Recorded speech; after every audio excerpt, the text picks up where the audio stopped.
¿Qué tal amigos? Bienvenidos. Nuevamente estamos empezando nuestra segunda clase, nuestro segundo video. Vamos a hablar ahora del proceso de producción. Bueno, en primer lugar hay que entender que un sistema es un conjunto de elementos que interactúan para un fin en común. Cualquier sistema involucra personas, bienes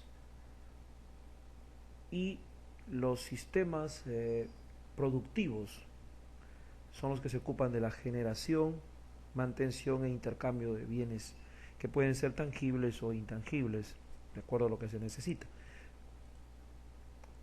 Las actividades de producción constituyen la base del sistema económico de una nación. En realidad son las actividades productivas las que nos interesan manejar y estudiar. A esto le llamamos los procesos de transformación. Cuando hablamos de transformación podemos hablar de una transformación físico-química, como en el caso de la manufactura, cuando movemos un producto, cuando hacemos un servicio de transporte, de ubicación, de intercambio, como la venta al detalle, de almacenamiento, hay empresas dedicadas a almacenar productos, llamadas bodegas, fisiológicas como el cuidado de la salud, e incluso ahora las informativas como es todo el aspecto de comunicación. Aquí tenemos una figura que nos va a ayudar a entender un sistema de operaciones. En realidad la caja negra aquí es el proceso de conversión, de transformación de insumos en productos. Cuando hablamos de productos no solamente nos referimos a bienes, sino también a servicios. Los insumos pasan por un proceso de conversión para obtener de ellos productos. El asunto es que hay fluctuaciones estadísticas aleatorias que pueden ser externas o pueden ser ocurrencias que no habíamos tomado en cuenta y por lo tanto todo proceso tiene que ser medible, comparable. A eso nosotros le llamamos una retroalimentación. Es necesaria una retroalimentación porque eso nos permite hacer ajustes para los procesos que están teniendo algunos problemas.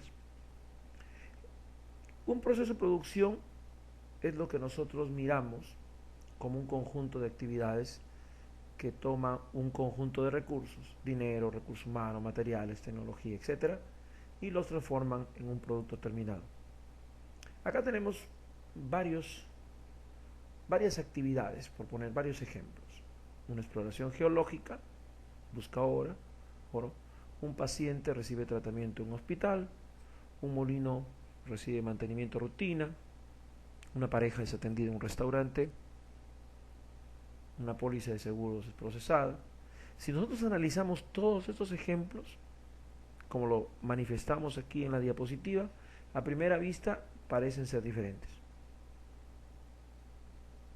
Sin embargo, todas ellas representan diferentes tipos de procesos.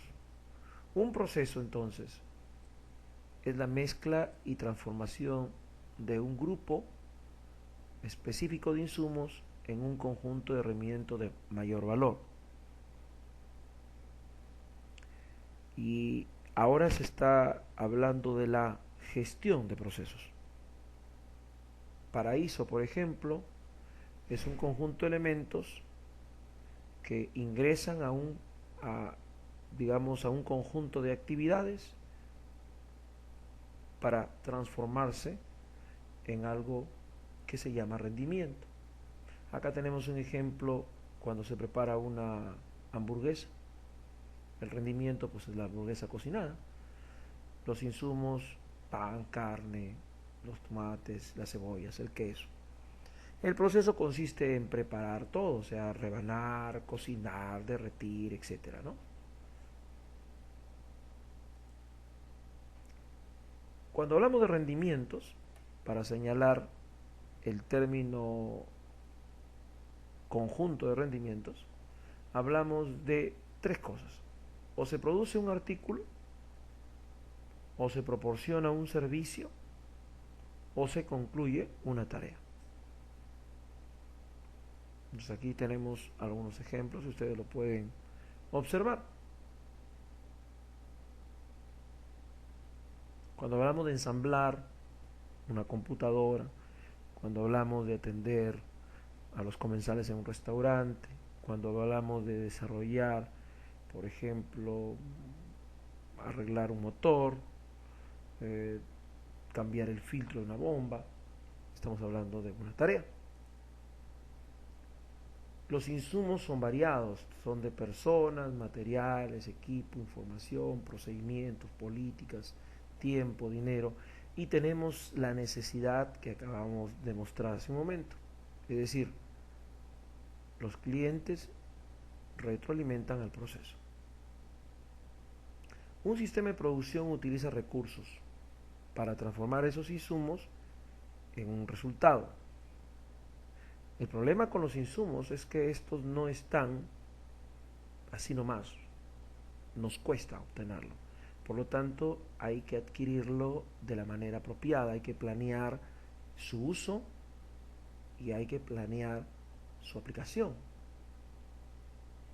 Los recursos operacionales consisten en lo que se denomina las 5 P's de la administración: personas, plantas, partes, procesos y sistemas de planeación. Aquí tenemos la interrelación de todos ellos.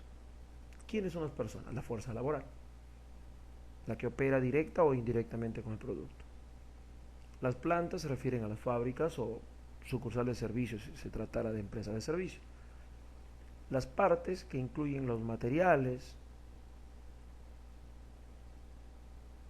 en el caso de los servicios, los suministros, por ejemplo. Los procesos incluyen equipo, pasos, procedimientos de cómo hacer tal o cual tarea. Y los sistemas de planeación y control, que son los procedimientos y la información que utiliza la gerencia para operar el sistema.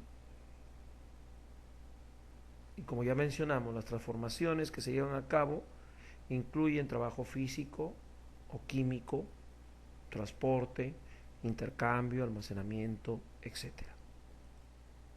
Aquí tenemos un conjunto de ejemplos.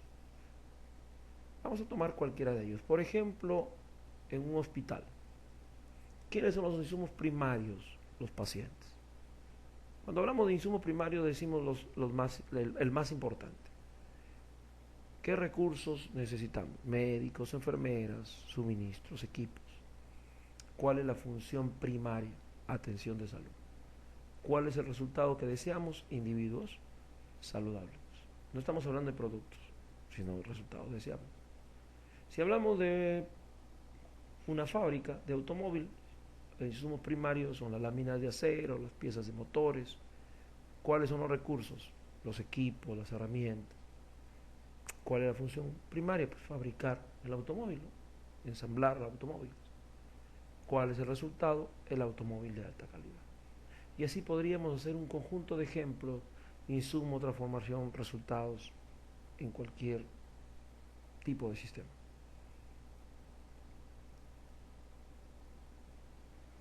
Veamos ahora la clasificación de los sistemas productivos. Bajo el enfoque sistémico o de la teoría de restricciones, los sistemas productivos son de 4 tipos. Configuración V, aquellos sistemas cuyos procesos tienen muy pocos puntos de entrada, acuérdense siempre de esto, y muchos puntos de salida. Un ejemplo de esto sería la industria láctea, por ejemplo, ¿no? Entra leche, pues tenemos queso, mantequilla, etc. La configuración A son sistemas cuyos procesos tienen muchos puntos de entrada y muy pocos puntos de salida. Un ejemplo claro de esto son la fabricación de electrodomésticos, ¿no? Pues ingresan las planchas y obtenemos, ingresan las planchas, ingresan los autorroscantes, los tornillos, las baquelitas, etcétera, y obtenemos pues un modelo de cocina, por poner un ejemplo. La configuración tipo T, esta es la más compleja. Son sistemas que tienen de ambas cosas, de A y de V. tienen, como lo manifestamos aquí, puntos de ensamblaje y puntos de divergencia. Un ejemplo, pues una fabricación de un auto, ¿no? Un auto está compuesto por N componentes, uno de ellos es el motor está compuesto por N componentes, uno de ellos es el distribuidor está compuesto por N componentes. Si hacemos una descomposición, una explosión del producto, nos damos cuenta que hay una cantidad de ensamblajes y de divergencias.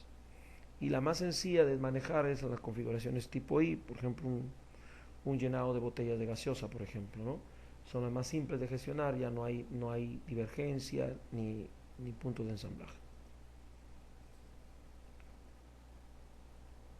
Lo que vamos a hacer en el curso tiene un nombre: planificación y control de la producción.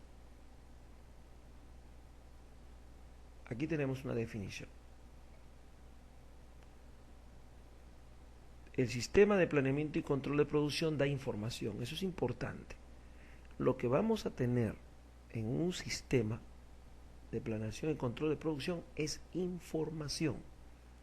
Nadie toma decisiones si no tiene información. Por eso decimos aquí, para administrar.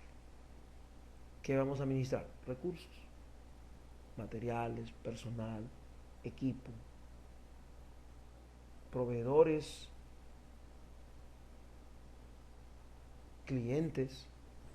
El sistema no toma decisiones ni administra, sino ayuda, es un soporte.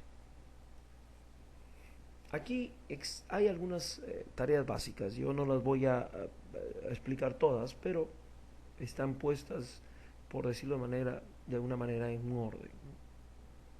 Por ejemplo, nos interesa la capacidad. ¿Qué capacidad tenemos? ¿Y qué disponibilidad hay de esa capacidad? ¿A qué tiempo se requiere que lleguen los materiales? ¿Qué equipo necesitamos? ¿Y en qué instalación? ¿Cuándo debemos tener un buffer, es decir, un amortiguador, un inventario en proceso? ¿Cuándo se necesita el producto? ¿Qué actividades del personal y el equipo deben trabajar en el momento adecuado? ¿Dónde está el material? ¿Qué personal estamos trabajando? ¿Qué pedido estamos atendiendo? ¿Cómo mantenemos el contacto? ¿Cómo sabemos lo que quiere el cliente y qué es lo que el proveedor nos da? ¿Cómo logramos un dinamismo entre lo que el cliente quiere y entre lo que nosotros le damos? ¿Qué tanto somos eficaces y qué tanto somos eficientes? Saber qué está mal en la empresa, saber cuál es nuestro cuello de botella, proporcionar información a otras funciones, incluso a finanzas. El sistema PCP tiene una estructura, que esto lo tienen todas las empresas. Un extremo frontal que tiene que ver con todo lo que es planeación. Planificación de recursos, planificación de producción, administración de demanda, que termina aterrizando en una programación maestra de producción. El esquema motor, que es en realidad la esencia de la ejecución procesal, es decir, aquí se calcula la planificación de capacidad y el plan de requerimiento de materiales, los cuales terminan siendo finalmente recursos que luego vamos a procesar en un taller o a comprar, porque ustedes saben que cuando se fabrica un producto hay partes que compro. Si yo fabrico cocinas, compro los tornillos. Y hay partes que hago, que ejecuto, que construyo. Si yo fabrico, por ejemplo, una mesa, yo compro la madera, si la mesa es de madera, pero fabrico las patas, el tablero, los laterales. Entonces todo esto está planificado.